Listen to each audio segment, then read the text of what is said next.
Everyone, मैं ममता Maheshwari, social science की teacher.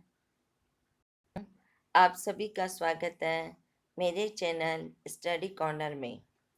आज की इस वीडियो में हम डायरेक्ट ऑफ एजुकेशन दिल्ली से प्रोवाइड वर्कशीट करेंगे जो क्लास 9th की है और सब्जेक्ट सामाजिक विज्ञान, जिसका पार्ट 2 का भूगोल और भूगोल का लेसन नंबर 5 प्राकृतिक वनस्पति तथा वन्य प्राणी। और आज की डेट है हमारी 29 सितंबर 2020 और वर्कशीट नंबर होगा 37। हमने वर्कशीट 1 से लेकर 36 तक की वर्कशीट हमने कंप्लीट कर ली है, जो आप सभी मेरे पहले स्टडी कॉर्नर चैनल के प्लेलिस्ट में जाकर उसे देख सकते हैं, सुन सकते हैं, समझ सकते हैं।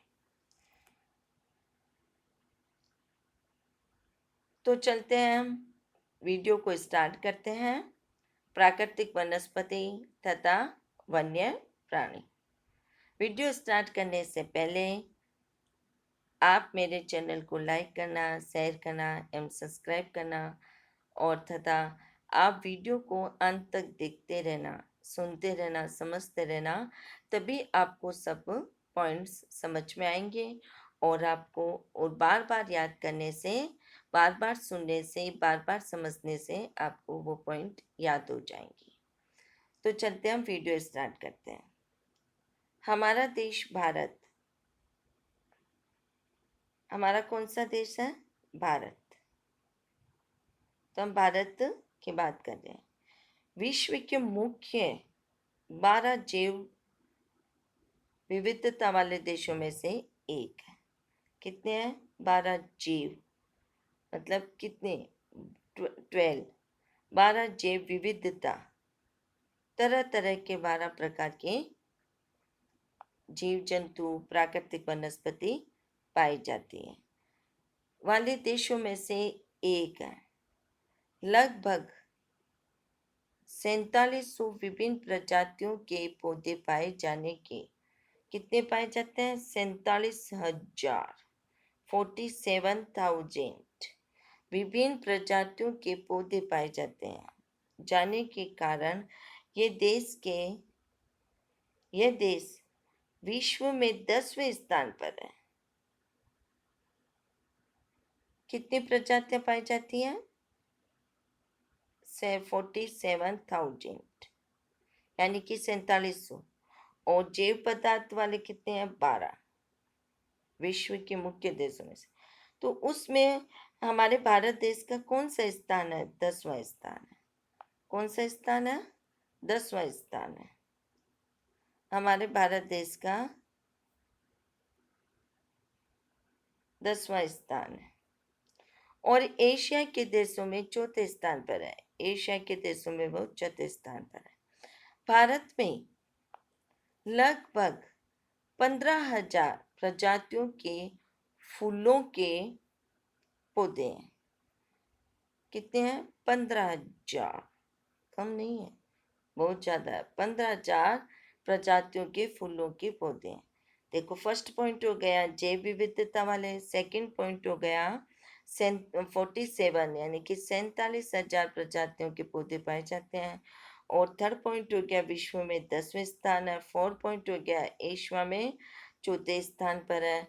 और अब भारत में कितनी लगभग प्रजातियां पाई जाती है फूलों की? 15,000 पौधे हैं, जो कि विश्व में फूलों के पौधों का 6% है। कितना है? 6% है। भारत देश में बहुत से बिना फूलों के पौधे, जैसे कि फर्न, सेवाल, सेवाल को एलगी तथा कवक, फंजाई भी पाए जाते हैं। भारत में लगभग 90,000 जातियों के जानवर हैं। 90,000, 90,000 क्या है? जातियां हैं और 90,000 जातियों के जानवर हैं, पाए जाते हैं मतलब। और तथा विभिन्न प्रकार की मछलियां, ताजे तथा समुद्र पानी में पाई जाती है। जानवर भी पाए जाते हैं 90,000, पौधे पाए जाते हैं 47,000, लेकिन लगभग 15,000 भारत में फूलों के पौधे भी हैं। 47,000 में सभी प्रजातियां पाई जाती है पौधों की, लेकिन 15,000 में केवल फूलों के पौधे पाए जाते हैं, जो विश्व के फूलों के 6% है। अब उसमें से भी अब जानवर कितने पाए जाते हैं वो देखते हैं। तो जानवर है 90,000 जातियों के जानवर पाए जाते हैं। कितने? 90,000। और जिसमें विभिन्न प्रकार की मछलियां भी है जो ताजे समुद्र के पानी में पाई जाती है। प्राकृतिक वनस्पति। अब हमारा पॉइंट क्या आता है? प्राकृतिक वनस्पति। प्राकृतिक वनस्पति का अर्थ है वनस्पति का वह भाग जो कि विश्व की सहायता के बिना अपने आप पैदा हो जाता है। विश्व की सहायता के बिना अपने आप पैदा हो जाता है। विश्व की नहीं, मनुष्य की सहायता के बिना। प्राकृतिक वनस्पति का अर्थ है कि वनस्पति का वह भाग जो कि मनुष्य की सहायता के बिना, अब विश्व में ही मनुष्य रहते हैं, तो विश्व के मनुष्यों की सहायता के बिना अपने आप पैदा हो जाता है। जैसे हम अपने घरों में तो गमले लगाते हैं, लेकिन जो जंगलों में कोई मनुष्य वहां पर गमला लगाता है? नहीं। क्या मनुष्य कोई वहां पे पेड़ लगाता है? नहीं। तो जहाँ अपने आप पैदा हो जाते हैं वह प्राकृतिक वनस्पति कहलाती हैं। और लंबे समय तक उस पर मानवीय प्रभाव नहीं पड़ता है। इसे अक्षित वनस्पति भी कहते हैं। लंबे समय तक मतलब लंबे समय तक मनुष्य उसे देखता नहीं है, उसके साथ कोई छेड़छाड़ी नहीं करता है, उसे मतलब तोड़ता नहीं है। जैसे पेड़ों को काट देता है तो उसके पेड़ों को काट नहीं देता है, तो उसके साथ किसी भी तरह का कोई काम नहीं करता है। और लंबे समय तक उस पर मानवीय प्रभाव नहीं पड़ता है, तो उसे प्राकृतिक वनस्पति कहते हैं, या इसे अक्षित वनस्पति भी कहते हैं। वह वनस्पति जो कि मूल रूप से भारतीय है वह देशज वनस्पति कहलाती है। जो मूल रूप से भारतीय कहलाती है, जो भारत में ही पैदा होती है, और भारत के अलग अलग स्थानों पर अलग अलग तरह की वनस्पति पाई जाती हैं, तो उसे देशज वनस्पति कहते हैं। और तथा जो वनस्पति भारत के बाहर लाई गई है, जैसे अमेरिका से आलू लेके आए थे, या जैसे कि चाय आती है बाहर, तो ये विदेशी वनस्पति थी। तो तरह तरह की वनस्पति जैसे कि हरी मिर्ची या लाल मिर्ची जो भी है वो बाहर से लेके आए गए हैं वनस्पति, तो वो विदेशी वनस्पति कहलाई जाती हैं और उसे विदेश वनस्पति कहते हैं। किसी क्षेत्र या समय काल विशेष के पौधों को फ्लोरा, पादप जात और वन्य प्राणियों को प्राणी जात या फौना कहते हैं। अब वनस्पति तथा वन्य प्राणियों में विविधता के कारण वनस्पति में और वन्य प्राणियों में क्या क्या विविधता है? तो इसका फर्स्ट पॉइंट धरातल। धरातल का फर्स्ट पॉइंट है भूभाग। धरातल के स्वभाव का वनस्पति पर बहुत गहरा प्रभाव पड़ता है। सही बात है। जहाँ का धरातल जिस स्वभाव का होगा, कोई ढलान का होता है, कोई समतल होता है, कोई मैदानी होता है, तो वहाँ पर अलग अलग वनस्पति पाई जाती हैं। उपजाऊ भाग पर प्राय कृषि की जाती है, जबकि उबड़ खाबड़ तथा असमतल भूभाग पर जंगल तथा घास के मैदान हैं। अब मृदा। मृदा का मतलब होता है मिट्टी। तो हर जगह पर अलग अलग तरह की मिट्टी पाई जाती है, जैसे काली मिट्टी, बलुई मिट्टी। तो उस तरह की मिट्टियाँ पाई जाती है और मिट्टी के आधार पर ही हम कृषि कर सकते हैं। तो मरुस्थल की बलुई मृदा में कटीली झाड़ियाँ होती हैं, जहाँ पे बुलई होती है, जहाँ पे बुलई मृदा होती है, जैसे कि राजस्थान में बुलई मृदा है, तो वहाँ पे क्या होता है, वहाँ पे कटीली झाड़ियाँ ही झाड़ियाँ। आप राजस्थान जाए गए होंगे तो सबको पता होगा कि वहाँ पे कटीली झाड़ियाँ पाई जाती है। क्यों पाई जाती हैं? क्योंकि वहाँ पर बुलई मिट्टी है। तथा नदियों के डेल्टा क्षेत्र में मैंग्रोव वन पाए जाते हैं। अब नदियों के डेल्टा क्षेत्र कहाँ है? ये अपने ब्रह्मपुत्र नदी पर डेल्टा क्षेत्र होता है जो असम में है। तो वहाँ पे क्या है, मैंग्रोव वन पाए जाते हैं, क्योंकि वहाँ मैदानी नदियों का पानी आपस में मिलता है। तो इस वजह से वो डेल्टा बनाते हैं, और डेल्टा बनाते हैं तो वो अपने साथ सब कुछ लेके आते हैं, तो वहाँ पे मैंग्रोव वन पाए जाते हैं। पर्वतों की ढलानों पर पर्वतों की ढलानों में जहाँ मृदा की परत गहरी है, वहाँ पे शंकुधारी वन पाए जाते हैं। जहाँ पर मृदा की परत जमी रहती है, हिलती नहीं है, तो वहाँ पे शंकुधारी वन पाए जाते हैं। जैसे कि हिमालय में कौन से वन पाए जाते हैं? शंकुधारी वन पाए जाते हैं। इस तरह के लंबे लंबे पे, बहुत सारे लंबे लंबे, और शंकु आकार के होते हैं इस तरह। तो राजस्थान की बुलई मिट्टी में कटीली झाड़ियाँ, नदियों के डेल्टा क्षेत्र में मैंग्रोव वन, और पहाड़ों पर मृदा की परत से शंकुधारी वन पाए जाते हैं।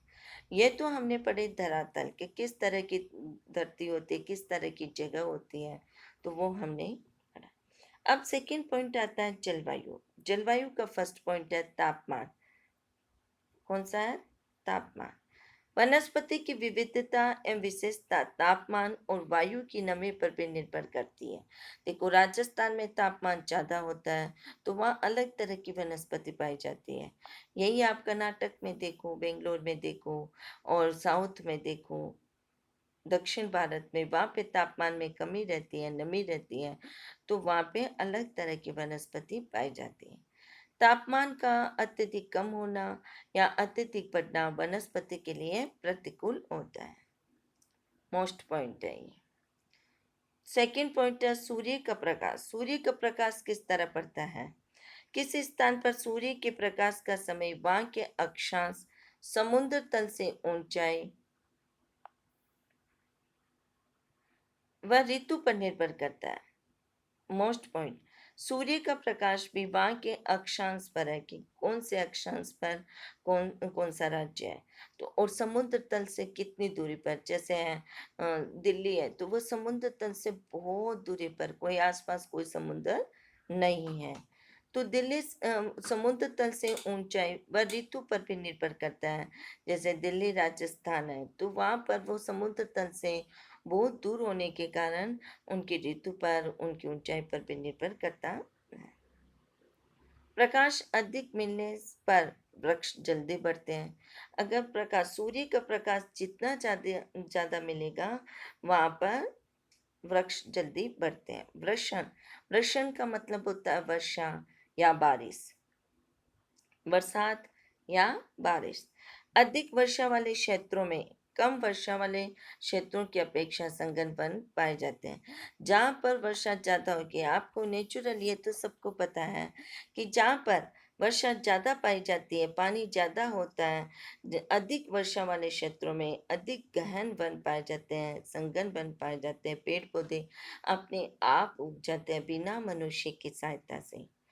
तो और जहाँ कम वर्षा वाले क्षेत्रों में कम वन पाए जाते हैं, कुछ ही पेड़ पौधे आपको देखने को मिलेंगे। तो ये हमने वर्कशीट सॉल्यूशन, अब हम वर्कशीट को एक्सप्लेन किया है। अब हम इसके क्वेश्चन आंसर पढ़ेंगे।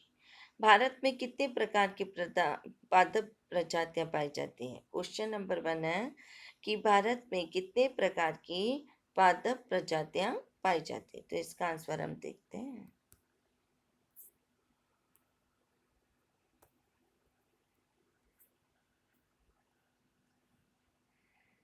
भारत में लगभग 47,000 प्रकार की पादप प्रजातियां पाई जाती हैं।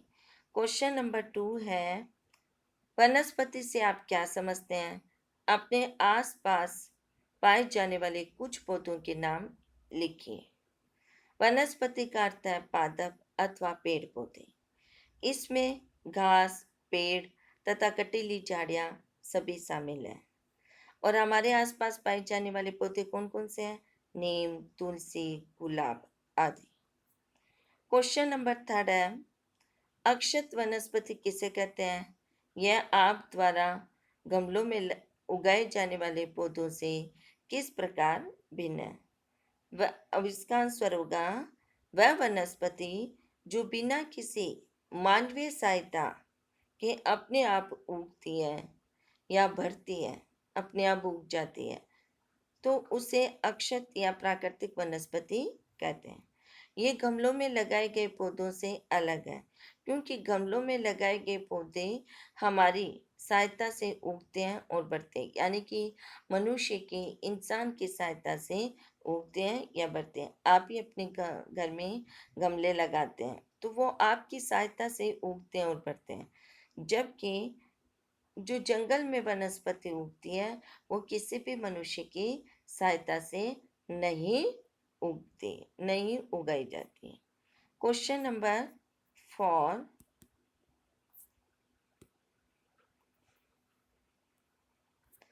क्वेश्चन नंबर 4 है, किन्हीं दो देशज व दो विदेशज वनस्पति के उदाहरण दीजिए।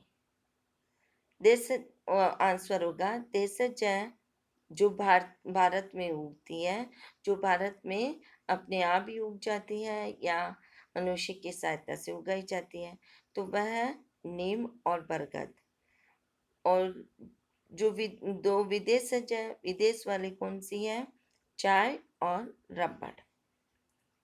क्वेश्चन नंबर 5, वनस्पति तथा वन्य प्राणियों में विविधता के क्या कारण है? तो इसका आंसर होगा वनस्पति तथा वन्य प्राणियों में विविधता के निम्न कारण है। फर्स्ट पॉइंट है भूमि। आमतौर पर उपजाऊ भूमि पर कृषि की जाती है, जबकि उबड़ खाबड़ तथा असमतल भूभाग पर जंगल तथा घास के मैदान होते हैं। मृदा, विभिन्न स्थानों पर प्राय भिन्न भिन्न प्रकार की मृदा पाई जाती है, जो विविध प्रकार की वनस्पति का आधार है। उदाहरण के लिए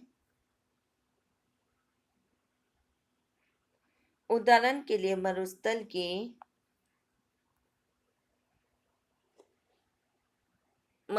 की बलुई मृदा में कटीली झाड़ियां, नदियों के डेल्टा क्षेत्रों में मैंग्रोव वन और पर्वतों की ढलानों में मृदा की परत गहरी है तो शंकुधारी वन पाए जाते हैं। अब आ गया हमारा थर्ड पॉइंट, तापमान। वनस्पति की विविधता तथा और वायु की नमी पर भी निर्भर करती है।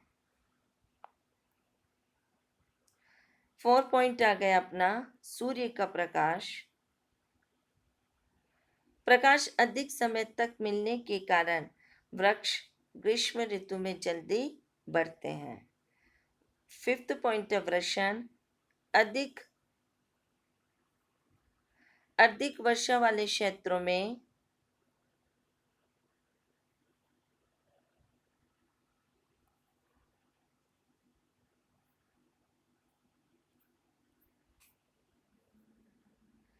अधिक वर्षा वाले क्षेत्रों में कम वर्षा वाले क्षेत्रों की अपेक्षा अधिक संघन वन पाए जाते हैं।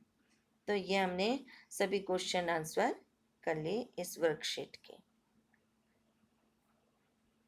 आप सभी को अच्छे से समझ में आएगा।